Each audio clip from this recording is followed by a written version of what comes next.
Morning students.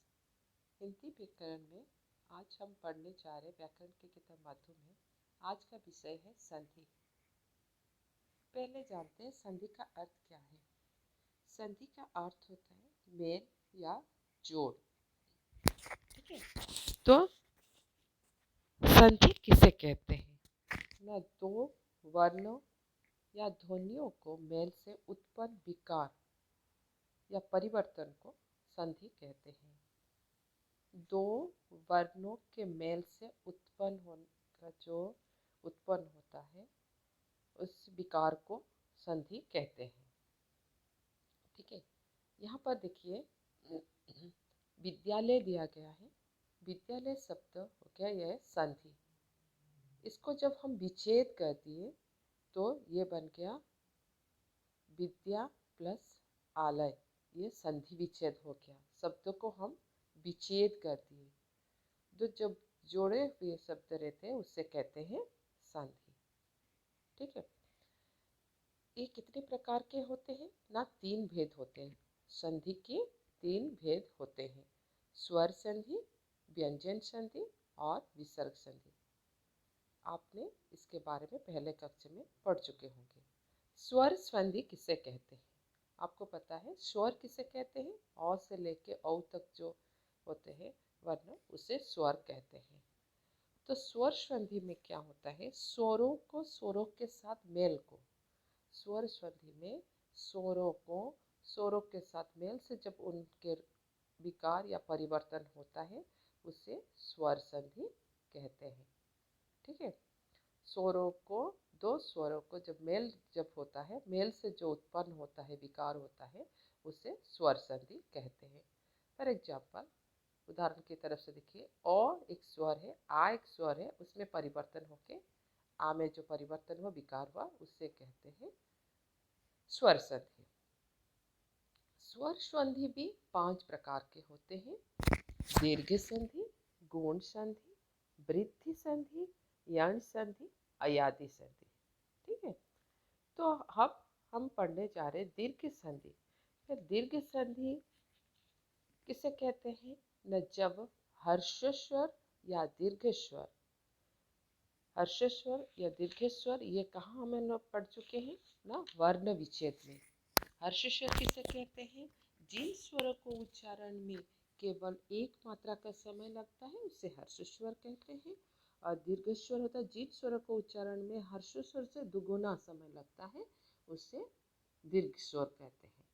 ठीक है, तो देखिए तो इसमें वही दिया है, जब हर्षस्वर या दीर्घ और ई ऊ के बाद समान हर्षस्वर दीर्घ हर्षस्वर में या दीर्घ में अ ई ऊ आते हैं तो दोनों मिलके जो विकार परिवर्तन होता है उससे कहते हैं दीर्घ संधि।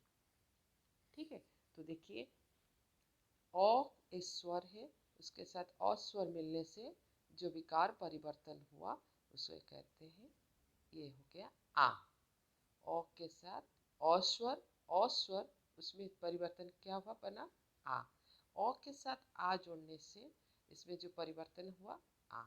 इसी प्रकार स्वरों के साथ स्वरों मिलने से जो परिवर्तन हुआ उसे दीर्घ स्वर कहते हैं। ठीक है बच्चों, यहाँ पर देखिए उदाहरण की तरफ से देखिए, यहाँ पर दिया है भाव प्लस अर्थ। तो इसमें अ की स्वर है, ये पहला शब्द में जो द्वितीय वर्ण होता है अ की स्वर है, इसके साथ ये द्वितीय शब्दों में ये जो स्वर आया इसमें भी अ की स्वर आया, परिवर्तन क्या हुआ ना, आ। ठीक है, तो इसी प्रकार जो परिवर्तन हुआ यहाँ शब्द के माध्यम से देखिए भावार्थ, भाव प्लस अर्थ भावार्थ। ठीक है, शिव प्लस आलय, यहाँ पर क्या परिवर्तन देख रहे हो, यहाँ की अ की स्वर है और यहाँ आ की स्वर है, परिवर्तन होने के बाद इसमें जो होता है इसमें होता है आ। तो देखिए शिवालय, शिव प्लस आलय शिवालय। इसके बाद आइए हम इसके बाद पढ़ने जा रहे हैं ना, दीर्घ संधि हम लोग पढ़ चुके हैं। इसके बाद पढ़ेंगे हम स्वरों के साथ मेल होने से गुण संधि के बारे में पढ़ते हैं। गुण संधि किसे कहते हैं?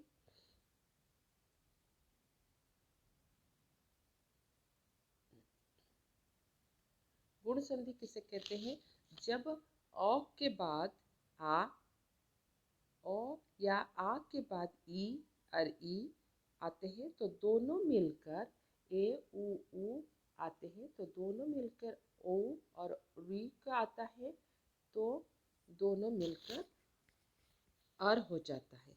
किस प्रकार? देखिए, ध्यान से देखिए, गुण संधि में जब अ या आ के बाद ई या बड़ी ई आते हैं तो दोनों मिलकर ए हो जाता है।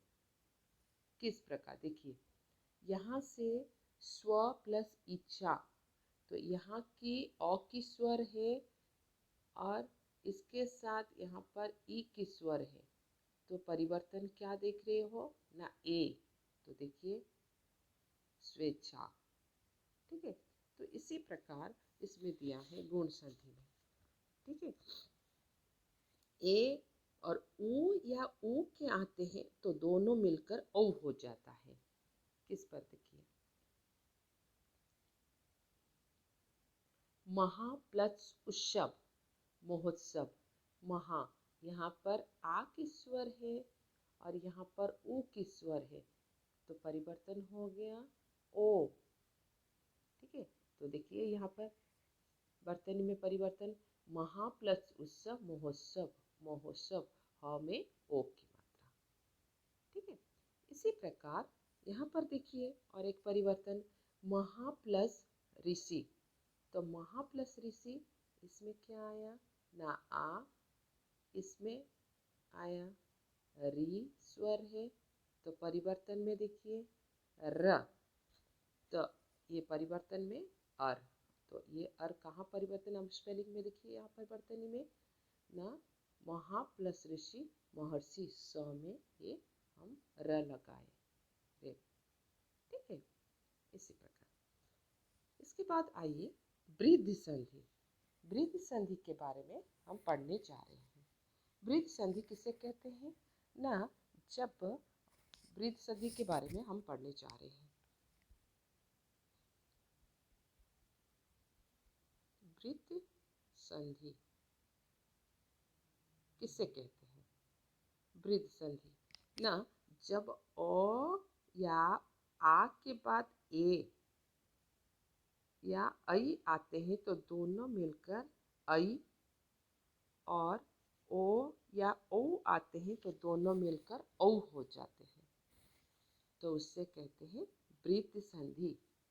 ठीक है, अब देखिए परिवर्तन, देखिए यहाँ पर ओ, यहाँ के ओ की स्वर है, यहाँ पर ए स्वर है, परिवर्तन क्या हुआ ना? ओ के साथ ए जोड़ने से परिवर्तन होता है ऐ, जो हम मात्रा के माध्यम से इस प्रकार दे सकते हो, 1 प्लस 1 इक्कीक, तो देखिए क में ऐ की मात्रा, ये परिवर्तन हुआ है। ठीक है, परम प्र ऐश्वर्य परमेश्वर। ठीक है, इसी प्रकार, तो उसके बाद आपने फिर पढ़े ओ या ओ आते हैं तो दोनों मिलकर ओ हो जाता है। देखिए यहाँ पर परम प्लस औषध, इसमें ओ है, इसके साथ ओ जोड़ा है, ओ जोड़ा है, तो परिवर्तन होके औ। इस प्रकार मात्रा में आप इस प्रकार परिवर्तन देखोगे। देखिए, परम प्लस औषध परमाशद, यहाँ पर औ। ठीक है, तो इसके बाद हम पढ़ने जा रहे हैं यण संधि। यण संधि किसे कहते हैं? यण संधि, इसके बारे में जानते हैं। यण संधि किसे कहते हैं? जब ई या बड़ी ई के बाद कोई असमान स्वर आते हैं तो ई या ई के यह हो जाता है, ऊ या बड़ी ऊ के बाद असमान स्वर आते हैं तो वो का वो हो जाता है, तथा री के बाद असमान स्वर आते हैं तो री का र हो जाता है। देखिए,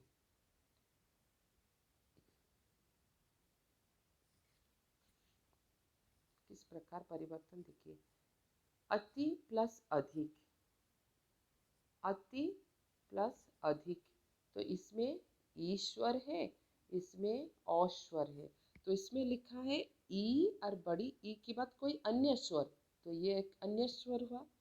इसमें जब परिवर्तन होता है तो क्या परिवर्तन हो जाता है ना, य, अय, जिसको कहते हैं अय। ठीक है, इस प्रकार आप यण संधि में आप परिवर्तन देखोगे। ठीक है, तो देखिए आया परिवर्तन अत्यधिक। ठीक है, तो यदि प्लस अपि यद्यपि, अति प्लस अंत अत्यंत। ठीक है, इसके बाद आइए हम पढ़ने जा रहे हैं अयादि संधि। अयादि संधि, अयादि संधि किसे कहते हैं? अयादि संधि जब ए या ऐ और ओ या ओ के बाद कोई असमान स्वर आता है तो उनके मिलने पर ए को अय हो जाता है और ऐ को आय हो जाता है, आय को अब ओ को औ अब हो जाता है। ठीक है, तो कैसे जाने अयादि संधि? देखिए ने प्लस अन नयन, ने प्लस अन, तो ने में इसमें एक ही स्वर है और उसमें औ की स्वर है, तो परिवर्तन होके क्या आया ना, अय, नयन। ठीक है, गई प्लस अक, गायक। इस प्रकार आप परिवर्तन देखिए। यहाँ पर देखिए ऐ, ऐ है, उसके साथ अ का परिवर्तन आया तो परिवर्तन होगा अय। ठीक है, और एक बात देखिए पौ प्लस अन, पवन, इसमें ओ की है, इसमें अ है, परिवर्तन होके क्या परिवर्तन होगा ना, अब, तो पवन। ठीक है, इस प्रकार। Thank you student.